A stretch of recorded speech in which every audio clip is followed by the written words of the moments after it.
Are you administering a calcium channel blocker, particularly diltiazem?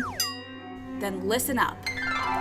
Diltiazem is an antihypertensive agent, and it's used for lowering blood pressure. And it's used for chronic stable angina and angina related to coronary artery spasms.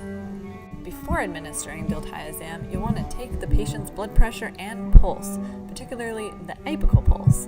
You also want to assess for signs of heart failure such as peripheral edema, dyspnea, crackles in the lungs, any weight gain, and jugular vein distension. You also want to assess for rash during therapy, as diltiazem may cause Stevens-Johnson syndrome.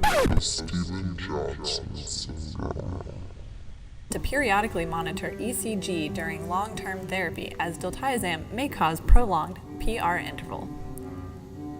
Be sure to periodically monitor potassium levels, as low potassium could increase the risk of arrhythmias.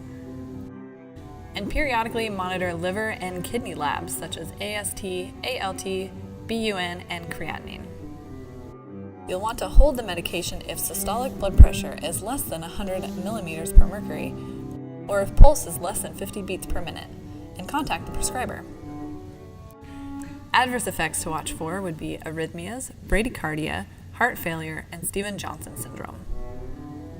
Additional adverse reactions include abnormal dreams, anxiety, confusion, dizziness, drowsiness, headache, nervousness, psychiatric disturbances, weakness, blurred vision, disturbed equilibrium, epistaxis, tinnitus, cough, dyspnea, arrhythmias, heart failure, peripheral edema, bradycardia, chest pain, hypotension, palpitations, tachycardia, increased liver enzymes, anorexia, constipation, diarrhea, dry mouth, dysplegia, dyspepsia, nausea, vomiting, dysuria, nocturia, polyuria, sexual dysfunction, urinary frequency, Stevens-Johnson syndrome, dermatitis, flushing, sweating, photosensitivity, rash, gynecomastia, hyperglycemia, anemia, leukopenia, thrombocytopenia, weight gain, joint stiffness, muscle cramps, paresthesia, tremors, gingival hyperplasia.